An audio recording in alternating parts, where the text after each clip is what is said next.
So let's just get started. For those who don't know the field so well, how would you explain what psychology is?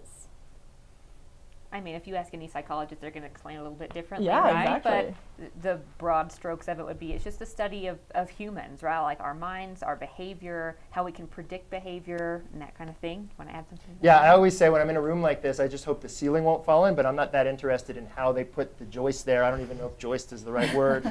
But I am fascinated by why people do what they do. Okay. And so psychology ultimately aims to answer the question of why do people think, feel, and act as they do, people and animals, really all living Yeah. beings. Absolutely. Do you have anything to add? I think something that's super important. So I'm a sociology minor, and so like the difference between those, because they interlock so much, is that sociology tends to be super broad, and psychology focuses more narrow and like on the individual more. So you look a lot more into depth with psychology. Okay, cool. That helps a lot. And psychology is a class that is offered in some high schools, so there might be some high school students out there that are actually experiencing that and getting some introductory information there. What's the educational path of a psychology student? Like, what does the major look like? How does all that work here? I can answer that. Yeah, I why don't guess. you talk You're about in your it. experience? So I actually took psychology in high school. I took AP psychology, so I came in not having to take that prereq. And I actually came to Fort Lewis specifically for the psychology major. Cool. Because I don't necessarily care too much about like certain aspects of it. Like I don't care about the neuroscience part. Okay. And the cool thing about our program is you're able to, like, you have to take one in each category, but then you're allowed to take as much as you want of anything else. So like I want to go into counseling and therapy. So obviously I've taken all of the classes in the counseling and therapy section, and really been able to expose myself to a lot of that, rather than someone else who could also have the same major as me who wants to expose themselves to a lot of the mind and body thoughts of that. And they're completely two different things, but they're the same major, and you're able to navigate through that as you want. To sort of shape the major to be what you're interested in. Yeah, it's really individual, which is Okay. super cool. And so, you know, obviously, yeah, and we have a map on the canvas that tells you how to navigate your way through How that. to choose and the make right sure you do classes for what Mhm. you're interested in. And so there are just those two concentrations? Is that? No. Okay. So what are some of the concentrations that are available? Well, there are actually no official There are no official concentrations. We do, by the way, concentrations, yeah. have a good neuroscience class. If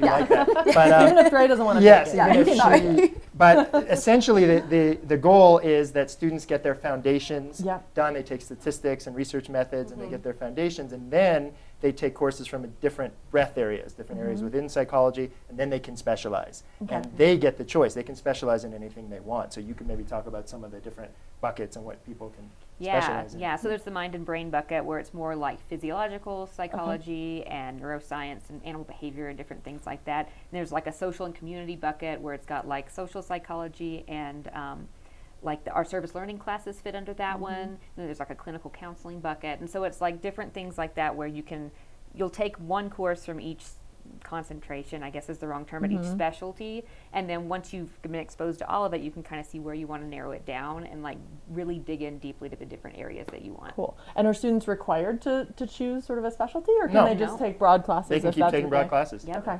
cool. So how is the, anything else about how the major is structured other than sort of that concept? Well, Is I that- think, so their first year that students take classes, they'll probably just take their intro psychology and then a lot of their general ed classes. But then once they're sophomores, we have a class that's called we call it sophomore sim, but it's like careers in psychology. Okay. And so it really sets students up to get to know what options they have as a psychology major, what kinds of jobs you can get, what the employment rates are, what kinds of graduate training you need for different things. So it really sets you up to where you can know where you can go, right? Because a lot of people have this misconception, if you're a psychologist, you're going to be a counselor or clinician or whatever, right? But this lets you know what all the different possibilities are so you can really dig into what interests you the most and fits with your skill set. Cool. And did you have similar experiences in that class? Oh, I loved that class. It helped out a lot. Cool. It teaches you how to create a resume, which has helped out a lot in just employment in general, not just in psychology. And then able to figure out, like, if you aren't planning on getting a master's degree, then you can figure out your options for just your undergrad. And then if you have in mind what you want to do for your job, then you can figure out the steps that you have to take to get there. And the professors work really, really well with you in Cool. figuring out and taking the steps in order to get you where you want to be. And it's kind of cool to think about that at the sophomore level, because I think in a lot of educational models, you'd think of that as a capstone, like a final process, but to learn that early on can really help shape you. Did you take something similar to that? I definitely remember senior STEM. We didn't have that. Right. You And didn't when have I that was a at that student, point. Okay. I definitely think I might have changed my major even when I was a sophomore. That would have been really helpful. You have it now, don't worry. Yes, and I'm super stoked. I talked to a lot of the sophomore seminar classes, like as the student wellness coordinator, and help them. You know, like I talked about my path, but also like how they can get involved now if they want to go into like a health and wellness field or counseling, because the WellPack group like gives them a lot of experience doing program planning and just having interaction with groups and people outside. So yeah, it's a good class. We get lots of recruits for WellPack from there too. Yeah. Cool. And you brought up WellPack a couple times. Maybe we could dive into that a little bit more. Andrea, I know you're involved in that Yeah, as well. I'm actually taking WellPack for credit, and it's also a club on campus, Okay. so you don't have to take it for credit, but that's an option. And I'm the facilities coordinator for WellPack, so I am exposed to a lot of the like program planning and getting all the logistics done and program proposals and stuff like that, which is really cool because we're making like a big difference on campus, raising awareness. Right now, our big thing is suicide awareness, but we raise awareness of like substance abuse, sexual safety, and like things like that. And it's super awesome. I Yeah. think it's so cool that it's not only a club that you can take for fun, but you can also take it for credit. So is that which an is awesome. internship? Is that how that's set up? Or is it, I didn't know Yeah. that you take WellPack. for It, credit. yeah, it's Okay. an and tell them maybe a little bit about Kevin Hines and the puppies. Yeah, Thanks, by the way. totally. Both so- very important. So Both Kevin of them. Hines is our really big event that's happening Monday, right? Monday, yeah. Soon, and he's a suicide survivor who jumped off the Golden Gate Bridge, who just raises awareness about suicide prevention and suicide in general, and just how to help those people out who are struggling with that, or survivors of suicide, or people who know people who are going through that kind of stuff. And he's super awesome. I've seen him on YouTube a couple times. I've never actually seen him live.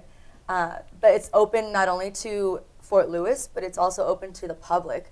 So it's a huge event, and it's completely free, and he's so awesome. He said that he is going to stick around until either we kick him out of the place where he is, or till he meets the very last person in line who wants to meet him. So that's super cool. And then when Brian said about the puppies, is we do we do a distress fest every single year. Happens right before finals, and it's exactly what it sounds like. It's meant to help you de-stress and not be super focused on all those finals things, and really taking care of yourself. And one of the big promoters of that is puppies. We bring little puppies from the Humane Society, and it relieves stress, but you just get to sit there and hold them and play with them, and they lick you, and it's so cute. And along with de-stress, we have a massage therapist that comes in, and we do aromatherapy, there's Zumba, there's snacks. freebies, there's snacks. UC Boulder does It's not great. have puppies. That's all I'm going to say. Yeah, two huge things with Cool. WellPack. And in case we dove into WellPack too quickly, how could you guys describe what's the mission of WellPack? What does that club accomplish? So the mission is promoting health and wellness on campus. We try to promote community too, both within the group. So we meet weekly, and I think what's super cool about this group, I've been doing it for 6.5 years. I wasn't a part of WellPack when I was a student. I was a part of Psych Club, but WellPack didn't really exist. It was kind of different, but so they're building community within and like learning, and lots of what's really cool is being able to see people take like from the motivational interviewing class, like take it right there into that group and deal with group dynamics, and then spread it out to the greater community. So it's health and wellness education, and trying to do it in a non-judgmental way and very realistic, using like a humanistic approach that hopefully picking up in psychology classes, right? Yeah, the big thing we're doing now too is like getting rid of stigmas. Yeah. Whether it's mental health or things like that. We're just getting rid of stigmas right now, which is cool. Cool. Yeah, we're And not some of afraid to it- talk about the things that people are like, should we be talking about this? Is this Yeah. okay? Yeah. It's okay. Yeah, and that's what one of the things I love about WellPack from the marketing point of view is you guys do such cool and edgy marketing, and again, you're talking about the things that people are thinking about but maybe awkward to talk about, and you guys are just putting it out there and really Totally. opening it up. Yeah, it's awesome. Super Yeah. great experience for later on. Like, I totally I feel jealous that I didn't participate in something like this when I was a student here, because just the career path I took, like that's exactly what I was doing, like in public health and whatnot. So, and now. Cool. And then we also have the Psych Club, which Natasha, you're the advisor for that. Yes, I'm the Psych Club advisor. And what do they do? Yeah, so there's actually a lot of overlap. We often have a lot of students in Psych Club and in WellPack together, and so they often work pretty closely. But like Psych Club has weekly meetings, and we alternate like planning events. So like some of the ones that are coming up, they're doing like a mental health awareness week, where they're going to do like tabling and different things around campus. They do every spring a custodial staff appreciation dinner where they cook like a big pot of soup and have all the custodial staff come in and, you know, just talk and have a good time. And we alternate that with like doing board games every few weeks and different things like that, and snacks. And so it's a mix of like social meetings, but also so people can, especially like freshmen and sophomores, right, can learn the other people that are in their environment and like get to know people, make friends, but also give back to the campus as well. So it's a good mix. Awesome. So let's see. What are some other sort of extracurricular activities associated with psychology? We could get into, I know we talked about service learning or field school, but what are, how do you guys interpret that? In Fort Lewis in general, so many of our academic programs have so many hands-on opportunities. That just kind of runs the gamut across our different majors. And so how does psychology embody that?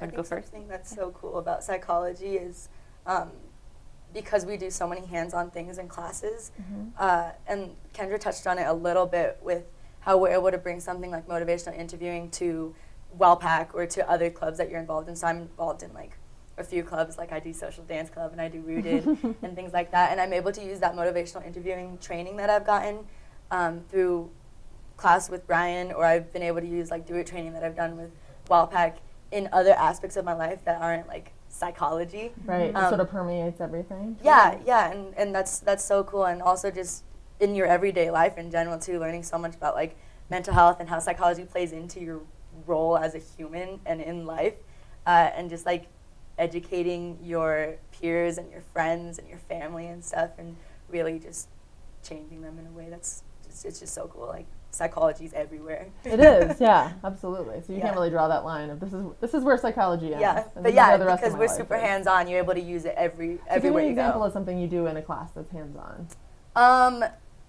Talk about what we just did. I'm in Brian's class, counseling skills, which is directly before this. So we learn different types of therapies, and with each therapy that we do, we have, well, in the beginning of the year, we're assigned our own partner that we work with throughout the entire year, which is super cool. But also in class, we work with everybody else in our class. So I know everybody in my class, like first name basis. I know more about them than a lot of their friends probably know about them. We get really, really close, and it's super awesome. But we're able to practice those therapies and those techniques hands-on. So it's not just like, it's not just a lecture. Right. And not only do we do that, and then we do, we use real examples that we as students are going through, and then we take that and, you know, put it on a whiteboard and just go through it step by step by step, and realizing like it's super hands-on. So it's not just writing on a piece of paper or copying down PowerPoint. You're actually doing it, which is super, super cool. Yeah. Did I get it right? Yeah, Dre's life. Yes, Dre's life was on a whiteboard just 10 minutes ago. I'm pretty sure I remember to erase it. Otherwise we could go in there. Yes, but yeah, absolutely, very, very hands-on. And you asked about field school too. Yeah. There's no other undergraduate institution in Colorado that does this, Really? which is that we take For psychology. for psychology. I think for anything, we take 10 students to the Denver County Jail or the Colorado Mental Health Institute in Pueblo. There's no other undergrads, only graduate students are there. Yeah. And our students are working there for 5 weeks for an internship, a summer program. And they are on the floor. They're in the Hawkins building, which is the high acuity facility in Colorado Mental Health Institute at Pueblo. They're working with people who are released from the hospital. They're working with people who've just been admitted to the Denver County Jail. They're running groups for the inmates at the Denver County Jail, all with great supervision from psychologists and other mental health professionals. But Dre's coming this summer. And again, what an opportunity for our students. When they come out of Fort Lewis, they have some really hands-on skills. Absolutely. Dr. Tidwell can talk about one of her hands-on classes as well, which gives them also a wealth of experience in the field. Right. So for my Psych 311, my service learning course, I have a community partner with Durango Say-So, which is Durango's sexual assault services organization. And so they provide advocacy for survivors of sexual assault and their families in the community. And so my students who take the course go through training with them so that they can work the hotline. So it's like a 24-hour Yeah. hotline, and they take shifts, and sometimes they'll go sit with people in the hospital when they're getting the SANE exams done and different things like that. And so they get that really direct experience where they can move into the nonprofit world, but also have some experience with, difficult issues to see if counseling in those kinds of areas is for them, and they can learn that now. Wow. So yeah, something I'm just seeing coming up over and over again is you guys aren't really shying away from the meat of what No. this is. No. Really getting in there. Yeah. I think Cool. students should learn, like at this point, Yeah. what this field looks like and what their options are. And so getting that hands-on experience is going to tell you so much more than just, learning about it like on a screen. Absolutely. Cool. It looks like we've got a question from Facebook. Yes, thank you. So, Patrick, good old Patrick. Patrick. He asked, what types of careers can students go into with a psychology degree, especially for students who don't want to get a master's right away? Cool. Who wants to tackle that one? Jeez. There's a lot, I can start, but there's a lot of Yeah. answers to Yeah. that question. It's actually a myth that students can't get a good job without their master's degree in psychology. In fact, we have many students who get jobs without their Right away. undergraduate degree yet. As they're here at Fort Lewis, they're working at various places like Axis Mental Health, San Juan Basin Health Department, Public Health.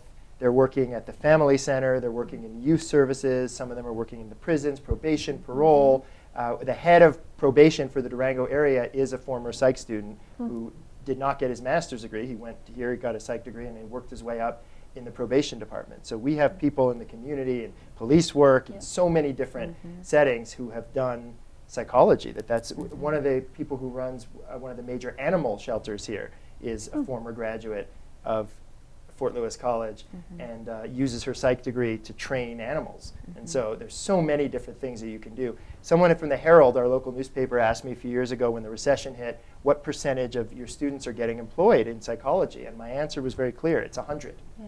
I have not ever had a single student who cannot find a job in psychology or related fields. They literally all do.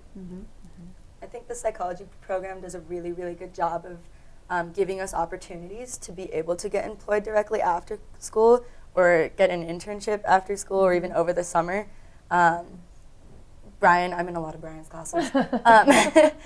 For forensics, he always brings in guest speakers that you're able to talk to directly after class. And like I've gotten contact information from a few of them who I've been in contact with to get me an internship after I graduate or this summer or things like that. And a lot of our professors, Megan Rona sends out emails all the time of so-and-so asked me if you want to do an internship at this place, and if you want to, I can get you their information. So the psychology field just does a really, really good job of bringing opportunities towards us. It's up to you to take advantage of that. Cool. Yeah, we're plugged into the community very well, and so Yeah. like we have a lot of good contacts with the nonprofits and different agencies around the area, so that we can help students find like the fit that's going to work for them to see what's going to benefit them in their future career. And of course, SAYSO. We've had several students Yes. work there in the past, and we have several currently working for money, for pay at SAYSO For as money, well, yes. in addition to the volunteer work that they Dollars? do. Yeah, for actual American, they might be Brazilian dollars, but some sort of currency. Yeah, Yes. the current advocate coordinator Awesome. at SAYSO is a recent graduate from the past couple of years. So What are some jobs that you've seen students get with a psychology degree that maybe wouldn't be things people would expect? Forest ranger, Ooh. flight attendant, those are Okay. two interesting ones. Peace Corps, Okay. Yeah. It all makes sense once you think about it, but it's just. Yeah. human resources. yeah. common Yeah. one. That's a great one. You can maybe talk about your career path briefly too. Yeah, so Yeah. I had a job before I graduated. So I started working at the local public health department. Definitely thankful for my experience in the psychology department. There's no way I would have had any of the experience to be able to have that job, like before I even graduated. So that was cool. I worked there for 7 years before I got the job here at Fort Lewis College. Yeah, let's see. It's pretty cool to be like, a lot of times you're like, oh, I don't know what to do next. I don't know what to do next. But I already had something lined up, and they were flexible with me because I think we have such good relationships with the community that it's like, we're gonna let you finish, like we're gonna be flexible with your hours, and then when you graduate, we'll increase and we'll work with you. You want to get your master's degree? Awesome. Like, we'll support you in that way. So I've been able to stick around Durango, which is pretty awesome. It's the goal, right? Yeah. It's the dream. Cool. What do you guys think is unique about Fort Lewis's psych program compared to other psych programs anywhere else in the country? We don't want to name names necessarily, but Okay, okay. just generally, what do you think is really I unique won't name there? names. I will tell you that some of the other places might have better football teams than we do, and also some of them have better cafeteria food. I'm not going to lie. But that means you can trust what I'm about to say next, which is that there's no better value for your money than Fort Lewis College. What we give is exactly this, what you see here, the relationship that we have with students, the caring that we have. When my students don't show up for a day or two, they get an email from me. And I say to them, Dre, where are you? Like, what's going on here? Yeah. And so you will not fall through the cracks here. There are no cracks. It's a caring, supportive environment, really hands-on, small classes. At some of those other places, you walk into your intro to psych class and there's 400 other people eating cheeseburgers in the back of the room, and the TA is teaching the class, and you don't even know what's going on. At Fort Lewis College, you walk in and there's 38 people in your intro to psych class. 38 people in your intro to psych class, and you will know their names in about 3 weeks or less. And that's the big class too. That's our largest That's the class. big one. After that, it goes 12 student counseling skills, 12 student MI, 20, 25 student social psych, things like that. Yeah. When I was in graduate school, I taught courses, and I regularly would teach classes of 200 people. And of course, I wouldn't know anyone's name, No. right? Which is why I wanted to come here, is because you have that close relationship. And I have students that I've helped them carry out their own individual research through independent study, right? And really seeing how they get plugged into the community and different types of services, and have that conversation of where they want to go, instead of you are a name and a face, and I don't know who you are, but you're just this letter on Just a number. Yeah. like that's not the environment here ever. I think jumping off that relationship aspect of like, and again, kind of just reiterating the fact that we have so many opportunities, again, like Brian was saying about the field school, like no other undergraduate program does that. Like that's a huge opportunity. And if you are going to go to grad school, that puts you up ahead of the game. And if you're not going to go to grad school, that puts you ahead of the game anyways. But just like things like that and the opportunities that we get. And then, I mean, a lot of psychology students talk to their professors as like their advisor almost, of like, what should I do next and how should I do this? And just being able to have that relationship is so cool. Like, I just got hired for a job, and the first thing I did was like email Brian, because I was like, guess what happened? And I was so excited, and it's just because we have that close relationship that's super cool. Or like I'll just go in and talk to Kendra every once in a while about like life. And so it's cool to have that relationship with your professors, to be that comfortable with people. Awesome. Cool. Another one from the Facebook.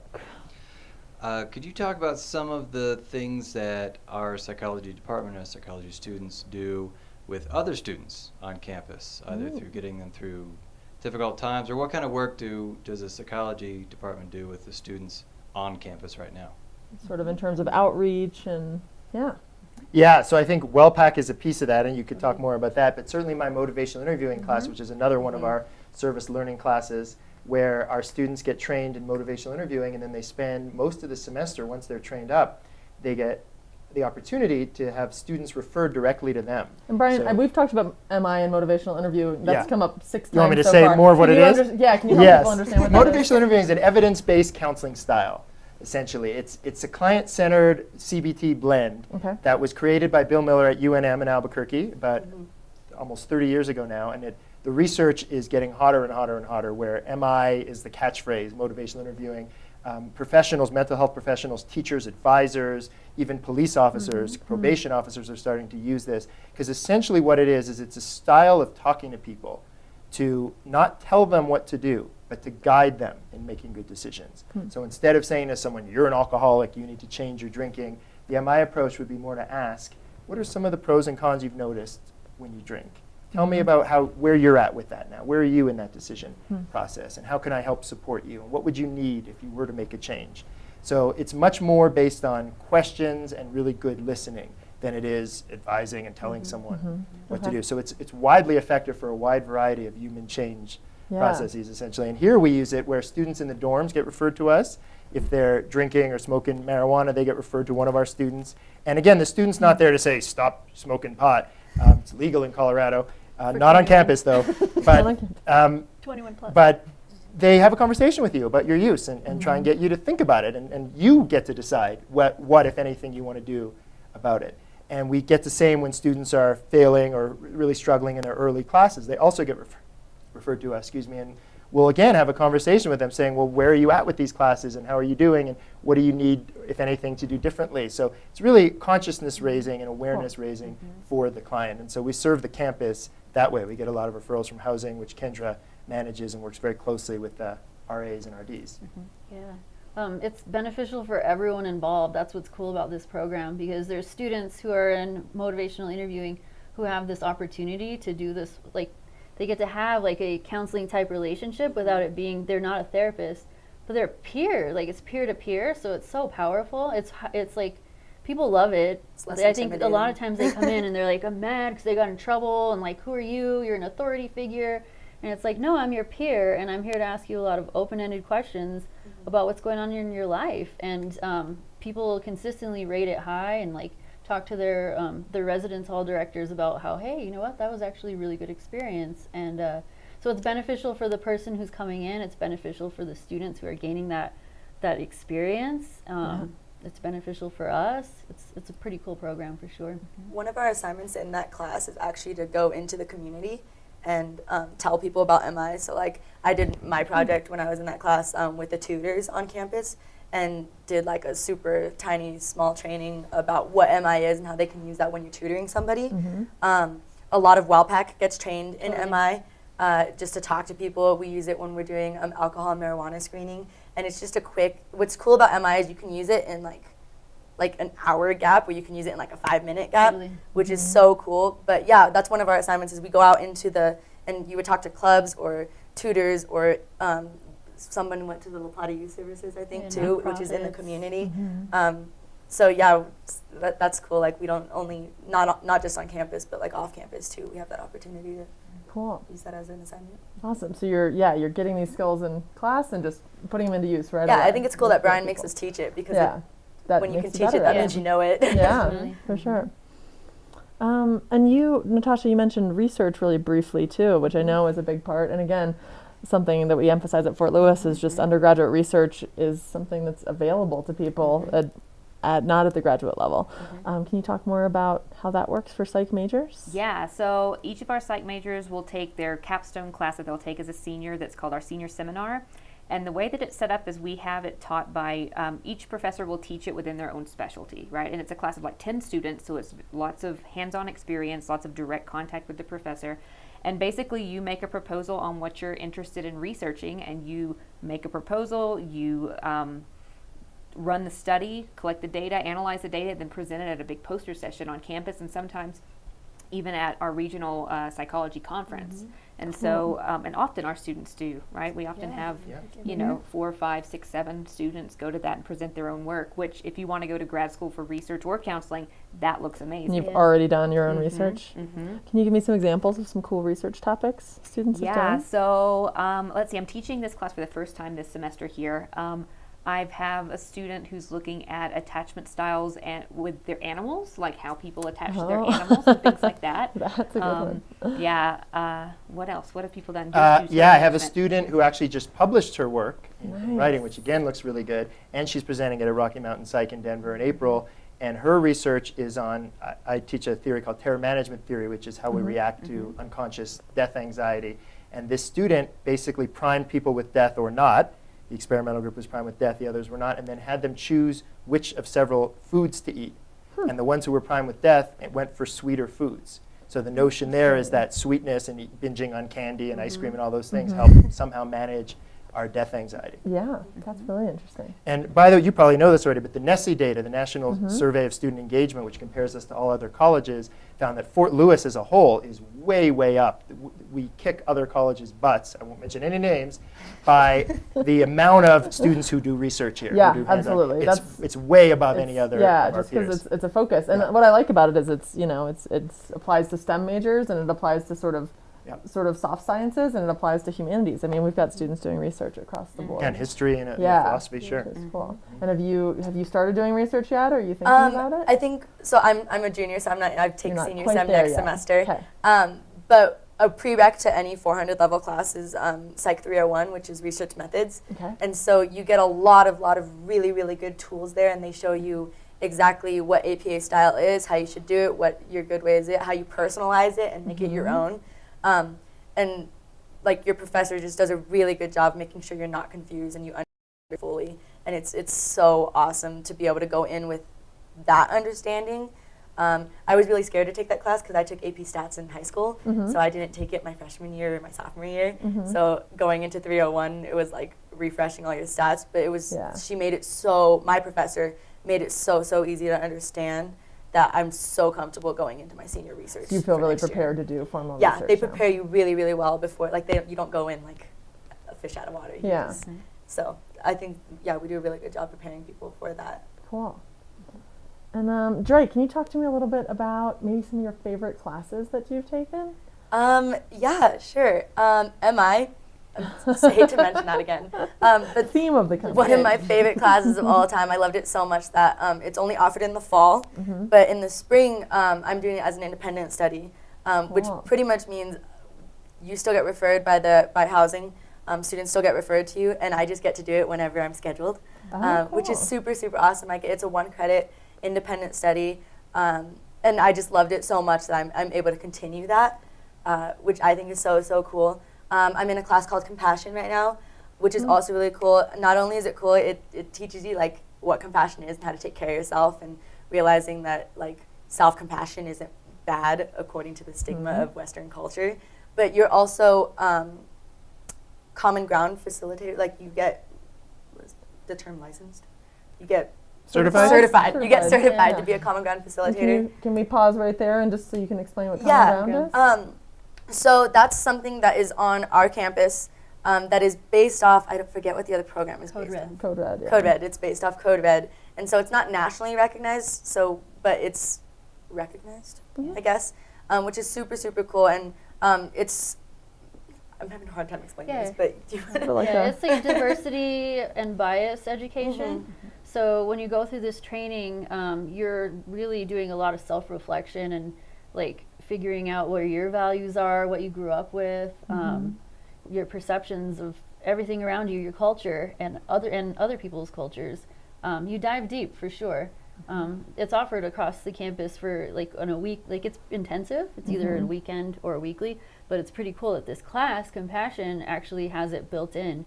Yeah. So you're not taking it like as an extracurricular, it's actually a part of the class too. And Dr. Krause, who teaches that, she's our other social psychologist, and she is not only an award-winning teacher, but she is one of the most respected faculty members on this 200-person faculty campus. So yeah, she does an amazing job with it. Yeah, really cool. She's definitely one of my favorite when I was a student too. Yeah, she's awesome. She taught stats, and somehow I enjoyed it. I didn't think I would, and I did. And it wasn't scary the next time I had to take it in grad school. The professors do a really good job about making, because they're so passionate about what they teach, that they do a really good job about making it interesting. Cool. Dre, what are some of the most challenging courses you've taken here? Ones that really pushed you hard? Let me think.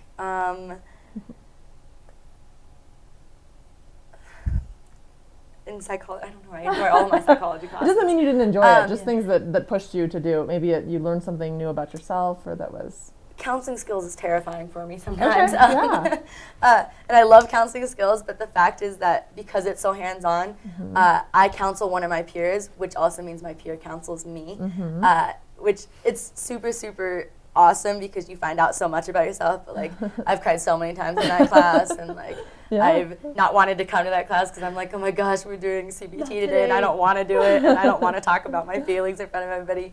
But it's also super rewarding, and so sometimes I don't ever dread going to class, but sometimes I dread when Brian's like, all right, now we're going to practice, find a partner, and you're just like, okay. Things like that are super hard for me, and then other classes that just have like abnormal psych is super interesting to me as well, but it's it's a lot of reading and it's a lot of memorization, and so abnormal psych deals with like a lot of disorders and things like that, and so I'm sitting here like, okay, anxiety disorder has this, but so does bipolar disorder, and so does depression. You can't mix them up. Learning the diagnostic criteria. Yeah, learning the diagnostic criteria and not overlap. Like, they overlap so much, but you have to know where they that kind of stuff. And so it's a lot of logistical information, but I mean, all in all, because of the relationship with your professor, you're able to talk to them and be like, I don't understand this, I need you to... So what do you do if you're up against something that you really don't understand? Do you go to your professor in office hours? Do you see a tutor? Yeah, so a lot of my professors have really good office hours, and if they don't have office hours, they're super flexible with like meeting with you. And then a lot of psychology classes have TAs who are super, super awesome as well, and they really understand, like, okay, I really struggled with this, and this is how I dealt with it, and I'll show you that. And they have office hours that aren't the same as their professor, which is super cool too. And then every single psychology class I've ever been in, my professors always tell me to, like, say hi to someone next to you, get their number, just in case you miss a class, and you can get their notes from them, or you can study with them and things like that. So they do a really good job making sure you understand the material, and if you don't understand the material, that's another thing about small classes. Like, they'll notice your face if you don't understand. They'll just be like, Dre, do you? You're not you look getting really it, right? confused, which is really cool about that too. That's the beauty of small classes. Your professor notices when something's wrong or you don't understand something. Yeah, cool. I'm very supportive. Looks like we've got another question from. Number of really good comments. Christina Bell, she's an alumni of the program. Yes, she is. Hi, Currently Christina. enrolled at University of Alabama at Birmingham in a behavioral neuroscience program. See, we have But neuroscience. she talked about the There's a good dog in our research neuroscience. she was able to do here at FLC. And then Jackson Roberts. Yeah, hi Uh, Jackson. He says, just for comparison regarding counselicals and MI classes, he's met second-year clinical counseling PhD students who haven't had as many client contact hours as he had. So maybe we could talk about, we talked about the research, but maybe we could talk about how important the client contact hours are. Well, first of all, Jackson neglected to mention the game-winning goal he scored off my assist last year in the hockey league, which is also very Jackson, important. come on. But sorry, what was the question again? Oh, the contact hours. Yeah, I mean, like we've all been saying, there's motivational interviewing, there's Say-So, there's Dr. Rona does a suicide intervention, Psych 311 class, a service learning class where students go to the middle schools and do programming with the students because we've had some suicides in our community over the last few years. And it's that really are- being addressed community-wide, which Absolutely. is really Absolutely. interesting. Kevin Yeah. Hines is coming, and we're doing a lot of Yeah. things to address it. I'm also giving a brief suicide intervention training, and along with Dr. Rona next Thursday, also for free on campus. So we certainly are addressing those things, but the chance to get client contact is enormous. As Dre said, not only in the MI class, then you can do an independent study, then you can TA for that class and get more client contact. We have an excellent counseling center here. So if you do decide to do, we have a joint MSW program with DU, and if you decide to do that, many of our students intern at our counseling center, which Yeah, is can you talk phenomenal. a little bit more about those options, that program? Yeah, so we and- have a few different options. If people Yeah. fall in love with Durango, like Kendra was saying, and absolutely can't leave because of a romantic partner or because the mountains are your home. Or, your romance with Durango. Yes, exactly. right. Then we have several options, and one of the best ones of those is that DU has a local program, their Masters of Social Work, which is a very good program, has actually a lower cost version that's here in Durango that you can do either after you finish your Fort Lewis degree or concurrently. You can do 3 years at Fort Lewis and 2 years there, and Dr. Rona is our contact person on that. And so people who do that often end up coming back to the counseling center at Fort Lewis to do their hours, and they get, again, enormous amount of client Client contact hours with and that students experience. again. And Jackson was a field school student who got Okay. to work and, again, get hands-on experience doing motivational interviewing with actual people and clients. So. And Well- it's pretty rare for undergraduate students to have any experience Right. with client Yes. contact. Like, that's a pretty rare Yes. thing. So, we're talking about all these opportunities that you often will not find at a lot of schools. I know that wasn't an option at my Don't say the name. grad, but yeah, it's not a common thing. I write a lot of recommendation letters for students who are either going to grad school in this field or others. Like Jackson Roberts. Yeah, totally. And I think it makes it so much easier. It is amazing that you can speak to some of the experiences, like exactly what Jackson was talking about. Like, these students already have all this experience under their belt, and it makes it easier for you to say, hey, let me tell you about how awesome this person is and all that they've already done. And not to overplay the clinical stuff, because Christina was more interested in neuroscience and Totally. research, and she got amazing mentorship from Dr. Sharon Sears, and is now in this awesome neuroscience program too. So Totally. if clinical counseling is not your thing, we have unbelievable faculty who are neither clinical nor counseling who will float your boat as well. We do peer consultation in WellPAC that you just have to apply for, and you can do that, and that's just walk-in hours that you're able to do with students and faculty and people who just are visiting can walk in at any time and just like talk to a peer counselor, which is super, super cool.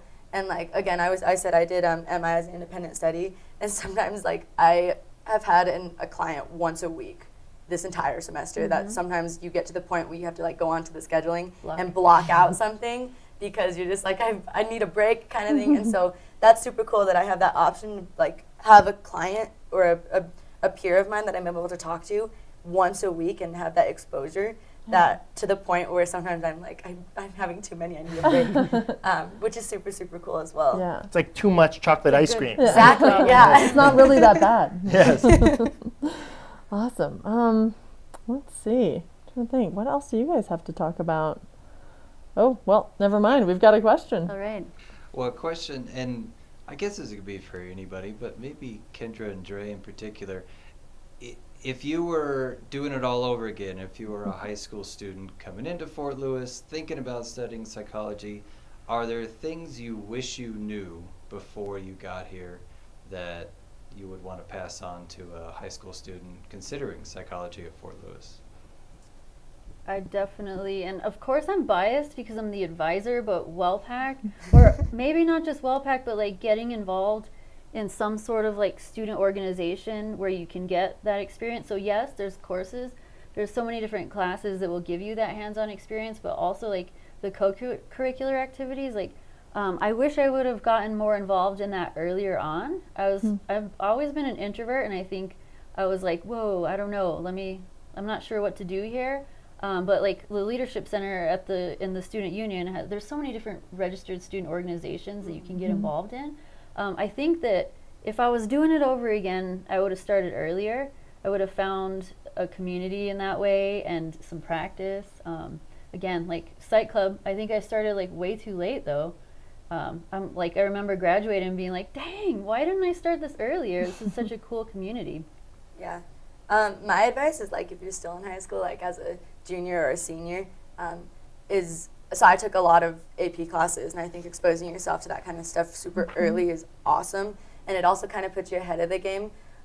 So I came in with a lot of credits, so like I'm graduating a year early, and because of that, like everything moved so fast that again, a lot of the things that I'm getting involved in now, I wish I would have done way earlier. And so getting involved, whether it's like with something that's not related to psychology at all, chances are there's probably a psychology student in there that you're going to become friends with, and they're going to be like, oh, have you heard about Psych Club or WellPAC or about this cool class and things like that. And because it really pays to build those relationships, and also building those relationships with your professors as well, because I mean obviously you could get by with not talking to your professor at all if you really want to do that, but I definitely recommend talking to your professor, because they're going to give you insight on where you should go next, or advice on how you're doing, or help on any homework that you have, whether you're in that class or not.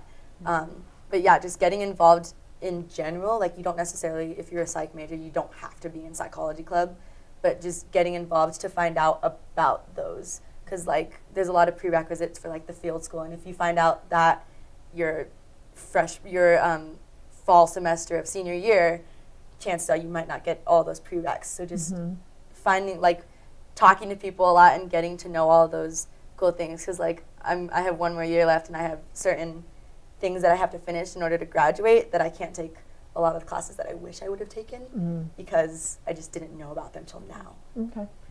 You mentioned something too that reminded me, like balance, right? Like sometimes you just like move so fast, and you're like, okay, this is the path I want, and so forth. Yeah. And like if you can develop the skills to like take care of yourself and balance things out early on, like starting in high school or when you're a freshman here, like the first 6 weeks of college, then you're solid. It'll go a long ways, and I think that that's really important to remember too. Yeah, I think exposing yourself to a lot of those things in psychology too really helps you narrow down what you want to do. Totally. So like I've never changed my major, but I like went from wanting to do this with psychology to wanting to do this, and then Totally. narrowing it down to this, which is really cool too. Just being able to expose yourself to certain things. And what overlaps do you see between students choosing a minor or a second major that you see be really useful for students in their future careers? I can do that again. I can do that. Yeah, go for it. I'm a psychology major, and I have a double minor in criminology and sociology, Okay. and I'm still graduating a year early, which is super, super cool. And so there's, obviously you have to have a certain amount of discrete credits with each thing that you're doing, but because, like I mentioned before, sociology and psychology are so similar, in criminology, like I want to go into restorative justice, Okay. and so criminology also overlaps with them, and so it's super, super easy to be able to have a double major and a minor, or a double minor and a major, or a major and a minor, and still graduate in 4 years. It's super easy. You just have to plan ahead a little bit. Yeah, and so there's a lot of overlap with those. There's a lot of overlap between psychology and philosophy, and a lot of things. Obviously, if you're going to do like psychology and music, it's probably not going to have as much overlap. I but have you art can- minor. Although I was going to say Yeah, we've had that I too, I was because gonna art say, I have a therapy. friend who has I'm an a- art minor. Yeah. I'm a licensed professional counselor also, so I do private practice, and I do a lot of art there. I'm not an art therapist, but I use art in my private practice for sure. And I got a minor in Spanish, so I was able to translate in the public health department. Yeah, Nice. yeah, We also there's so have many. adventure ed as people get a minor yeah. there and do Wilderness wilderness therapy. therapy. Yeah. Absolutely. Gender Sports women's studies is psychology, a common one. gender Yep. women's Yeah. studies. We have a forensic psychology minor, which is similar to what Dre's Right. doing, but even more formalized. Public health would be another Yeah. big It's a one common one. as well. Yeah. Because again, that psychology is everywhere. Yeah. Yeah. Can't hide from You it. can use it with anything. It goes with everything. Well, cool. Well, we're starting to finish up here, but I'd love to hear any last tips you guys have. Anything else you want to share with our audience? Again, a lot of prospective students and families out there, but also Well, alumni. here's what I wish I knew before going to college. I'm from Canada, so I went to a giant, the equivalent of a state school, and it sucked. It really did. I mean, I walked into my intro to bio class. I was a Bachelor of Science in Psychology, and there were 400 people there, and I didn't even understand I didn't even get that was the class. Like, it was beyond anything I'd ever really seen good that was actually education. So to me, what some of the other schools they're charging more money than us for what is a ridiculous experience. It's like going to eat sushi at the 7-Eleven, and as opposed to going into this beautiful sushi chef who's cutting it for you to order. That's you. You're the That's sushi us, chef. yes, we're the chefs, exactly. It's a beautiful I mean, sushi set. it's so different. I wish I knew that not every educational experience in higher ed is created equal, that there are two very different flavors. There's the giant state school flavor, and then there's the Fort Lewis flavor of a much more engaged education. And I wish that we were able to publicly open up our teaching evals, because it would not be a close contest. Faculty complain that teaching evals don't mean anything. Those are the ones who are getting low evals, I'm telling you, because in psychology, 8 of us, if you average out our evals and compare it to any other school anywhere, I guarantee you we'd be in the top 5%, just in terms of the quality of what students are Yeah, getting. the quality out of the our class. relationships. They're that you getting guys- high quality sushi grade ahi here. I Sushi grade promise you. relationships. Yes, sushi grade relationships. Cool. And Natasha, do you have a similar pitch? Yeah. Well, I mean, I can't compare it to sushi. But not You like really baking sushi. stuff, though. You're a good right. Yeah. Yeah. I think a lot of high school seniors are really excited to get out and different things like that. But then when you get to a campus, if you are just in this sea of faces, often your experience is, well, what am I even doing here? And you kind of struggle with that. But here you have those touchstone professors and peers who really care about that relationship. From the beginning. Yes, from the beginning. We're Yeah. very invested in keeping you here and helping you to get to where you want to go. And so that's a very different experience from sitting in a class of 200 students where no one really knows your name. You can sit in the back and never talk to anybody, but you're not going to have that experience here.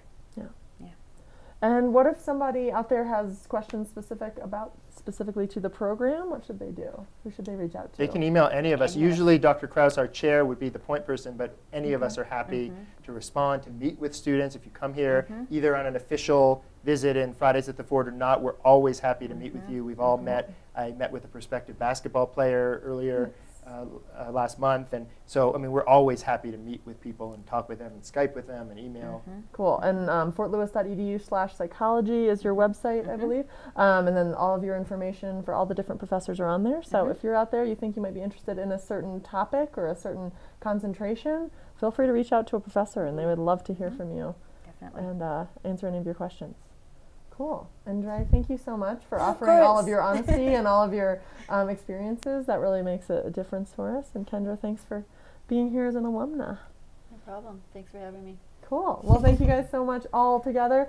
Next week, we will be talking about the cost of college, which will be a very interesting one. We'll have representatives from housing, financial aid, the billing office, and I believe the bookstore. And we'll help you answer all those questions about how you're going to pay for college and how we're going to help you out with that process. So hope to see you next time. Thanks everybody for listening and for your comments. Bye. Bye.